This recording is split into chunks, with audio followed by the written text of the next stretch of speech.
Greg! Ilang beses ko bang sasabihin? Bago mo ipasok sa ref ang pitchel, punuin mo muna ng tubig. At yung mga marurumi mong damit, ang lapit-lapit na ng laundry basket, hindi mo pa mailagay. Tama na, Pia. Nakakairita ka na. Ako pa ngayon na nakakairita. Paulit-ulit ka na lang. Nakakasawa na, Greg. Ganun. Ikaw, kapag nakakalimutan mong tanggalin sa saksakan ng microwave, may narinig ka ba sa akin? Kapag humihiga ka sa kama kahit galing sa labas, nagrereklamo ba ako? Bakit ngayon mo lang sinasabi yan? Sa tuwing may bisita, todo alaga ka, todo linis. Pero pag tayong dalawa na lang, parang ibang tao ka na. Kasi sa akin okay lang, Pia. Minsan kahit napkin mo ako pa nagtatapon. Kung talagang okay lang, bakit mo ngayon sinasabi? Kasi hindi ka nauubusan ng reklamo tungkol sa akin. Pati maliliit na bagay, pinapalaki mo. Maliliit? Greg, pati bayarin dito sa bahay, ako pa rin ang humaharap. Kuryente, internet, tubig, lahat nalilimutan mo. Lagi kang huli gumalaw. Laging may disconnection notice muna. Tapos ngayon, lahat ng kinikimkim mong sama ng loob, ibubulalas mo? Dahil iniintindi kita. Pero sumusobra ka na, Pia. Kung magsalita ka, parang wala akong kwenta. Na hindi lumilipas ang 1 linggo na hindi tayo nagtatalo. Para kang nanay kong palaging nagngingit-ngit. Ano sabi mo? Nakakapagod na to, Greg. Oo, nakakapagod na, Pia. Ubus na ang lahat. Pati pasensya. Tingin ko, kailangan na nating maghiwalay. Siguro nga. Yan din bang naiisip mong solusyon? Kapag naubusan na ako ng sagot sa mga salitang binabato mo, yan lang ang natitirang sagot ko. Kung pareho pala tayo ng nararamdaman, baka nga dapat tapusin na natin to. Mabuti pa nga. Dear love, 3 taon. 3 taon kaming nagsama ni Greg sa iisang bubong. Sa simula, puno ng kilig at pangakong kahit anong mangyari, tayo pa rin. Pero habang tumatagal, napalitan ng puna ang pasensya. At unti-unting nawala ang pag-unawa. Maliit na tampuhan, lumalaki. Dati, kami ang magkakampi.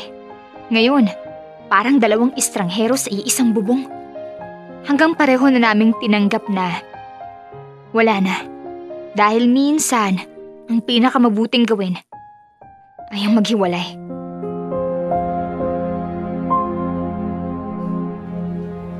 Alam mo, buti na lang at natuloy na rin yung hiwalayan nyo. Matagal na namin gustong sabihin na, Pia, toxic na kayo ni Greg sa isa't isa. Totoo. Girl, kahit ikaw, kita sa mukha mo na hindi ka na masaya. Haggard ka araw-araw. Pero, kamusta ka na ngayon? Sa naging desisyon mo? Okay naman. Actually, binigyan ko na talaga ng sobrang daming chances. Napakahabang pasensya. Pero kahit anong timbang ko, pareho pa rin ang bagsak. Pareho na pala kaming gusto na ng ending. Well, ganyan talaga ang buhay. Walang ibang daan kundi pasulong. Correct. So ano na, girl? Saan na si Greg ngayon? Anong ibig mong sabihin? Diba nasa isang bahay kayo? Ikaw ba ang umalis o siya?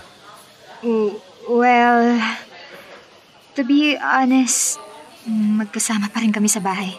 What? Hindi ko rin alam. Parang hindi lang talaga napag-usapan yung after ng breakup. Basta aalis siya, tapos uuwi din. Hala, paano kayo niyan? Civil naman. To be fair kay Greg, hindi rin madali yun. 3 taon din kaming nagsama. Ang dami naming na-invest. Pera, gamit, oras, emosyon. Girl, baka naman bumalik yung feelings sa ganyang setup ha. Isa pa, hindi ba kayo mahirapang makamove on yan? Hindi naman mawawalang feelings overnight, no? Lalo pa nakikita nyo pa rin ang isa't isa. Correct, tsaka isa pa ha. Baka sa sobrang considerate mo, maunahan kang mag-move on ni Greg habang nasa iisang bubong pa kayo. Ako, sigurado ako sa desisyon ko. At kung may kailangan umalis sa bahay...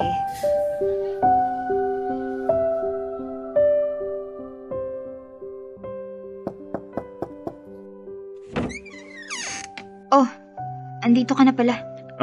Salamat sa pagbukas ng pinto. May nadirang pagkain dyan. Kung hindi ka pa kumain. Pero kung ayaw mo, akin na lang yan. Bukas pang almusal. Salamat. Kumain na ako sa labas. Nakakaya naman. Nag-abala ka pa. Hindi ko naman yan tinira para sa'yo. Talagang hindi ko lang naubos kanina. Okay. Salamat pa rin. Greg, pwede ba tayong mag-usap? Tungkol saan? Kasi hindi pwedeng ganito ang setup.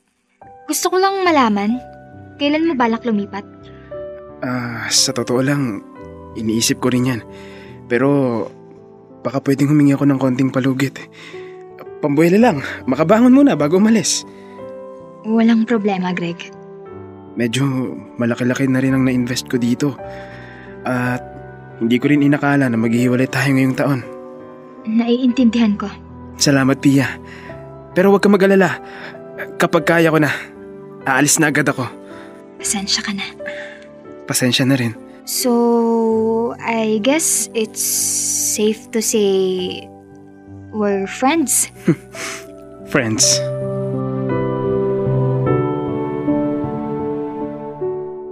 Lumipas sa mga buwan na magkasama pa rin kami ni Greg sa iisang bahay. Kahit matagal na kaming wala. Tahimik lang. Walang sigawan, walang sumbatan. Parang mas naging maayos pa nga kami bilang hindi na magkasintahan. Magkatrabahong nakatira sa iisang unit. Minsan nagkakwentuhan pa. Minsan parang wala lang. Hindi ko na rin tinanong kung kailan siya lilipat o kung may plano pa ba siyang umalis. At ako naman, tinanggap ko na lang na ganito na kami. Nagkahiwalay pero magkasama. Walang mali siya. Walang paano kung hanggang isang gabi, bigla niyang sinabi, may iba na siya. Grabe! Ang tindi ng effects ng movie na to. Talagang pinagkagastusan. Mas malupit siguro to kung sa sinihan pinanood. Oo nga. Pero gastos lang yun. Ayos sa bahay. Tipid pa. Sandali, Pia. Pause mo muna, please. Sige, walang problema. Hello, babe? Oh, bukas? Pwede. Wala naman akong lakad. Samahan kita. Okay, see you. I love you. Babe? Huh? Wow. Oo. Hindi ko pala nasabi sa'yo. May bago na akong girlfriend. Oo nga eh. Araw-araw tayong magkasama pero hindi ko nahalata. Galing mo rin magtago ah. Hindi kasi demanding si Luisa. Chill lang siya. Luisa. Pangalan pa lang parang maganda na agad. Alam ba ni Luisa na magkasama pa rin tayo sa bahay? Oo, nasabi ko naman.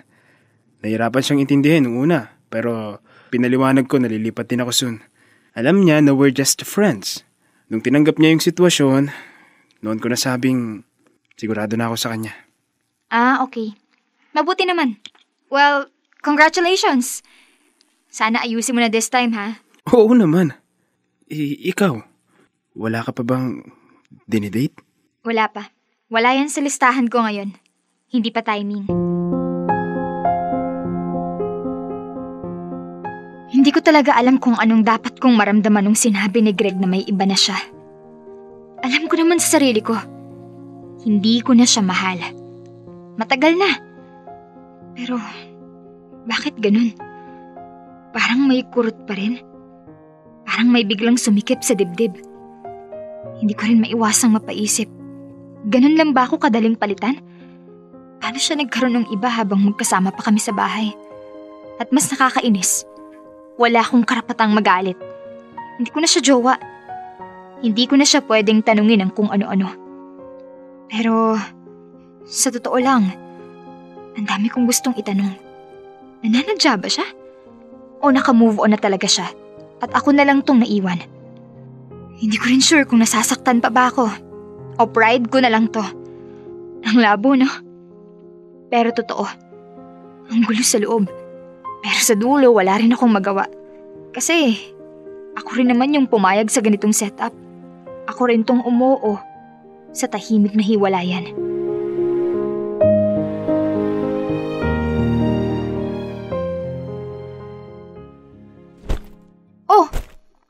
nagdadabog? Peste talaga. Bad trip na bad trip ka.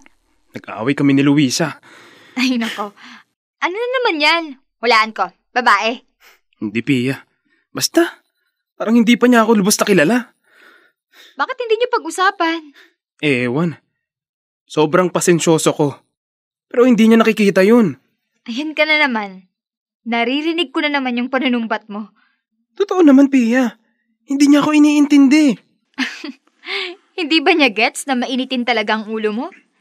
Nako, kung sa first level pa lang, hindi ka na niya kinakaya. Good luck. Kinakampihan mo pa siya, ha?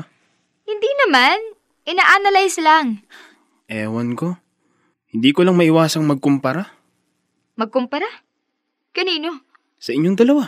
Oh, ba't naman ako nadamay? Kasi kapag si Luisa galit, nananahimik lang. Walang paliwanag. Di katulad mo. Diretso. Walang paligoy-ligoy. Sinasabi agad kung may problema. Di ba ganun naman dapat? Walang manghuhula sa relasyon. Hindi ko mapigilang isipin ka tuwing may away kami. Greg, hindi ko nagugustuhan kung saan to papunta. Hindi ko rin alam, Pia. Pero minsan naiisip ko, tama ba talagang naging desisyon nating maghiwalay? Greg, may girlfriend ka na. Alam ko. Pero hinahanap kita sa kanya, Pia. Sinasabi mo lang yan kasi akong kasama mo araw-araw. Parang malito, Greg. Dapat nga wala ka na dito. Eh bakit hindi mo ko mapalayas? Dahil may konsiderasyon ako, Greg. Pinipili ko pa rin intindihin ang sitwasyon mo kahit mahirap. Hindi mo magagawa yan kung wala ka na talagang nararamdaman. Huwag mo akong guluhin, Greg. Malito. Umalis ka na.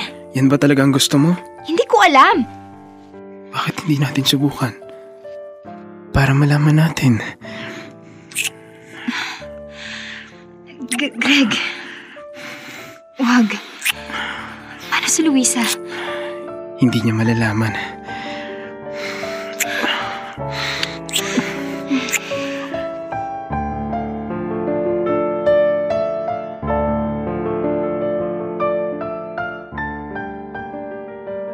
Dear love.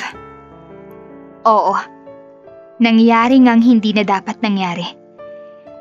Hindi namin napigilan ang isa't isa ni Greg. Nahulog ulit. Sa init. Sa damdaming matagal ng kinikimkim. May Luisa na siya. Pero tuwing nagkakaproblema sila, ako pa rin ang nilalapitan niya. Hindi para makipag-usap, kundi para ilabas ang bigat at init ng nararamdaman niya. Alam kong talo ko. Alam kong mali. Pero tuwing magkasama kami, hindi tumatakbo ng tama ang isip ko. Katawan ko na lang ang sumusuko. Ex namin ang isa't isa. Pero sa tuwing may pagkakataon, kami ay nagiging isa.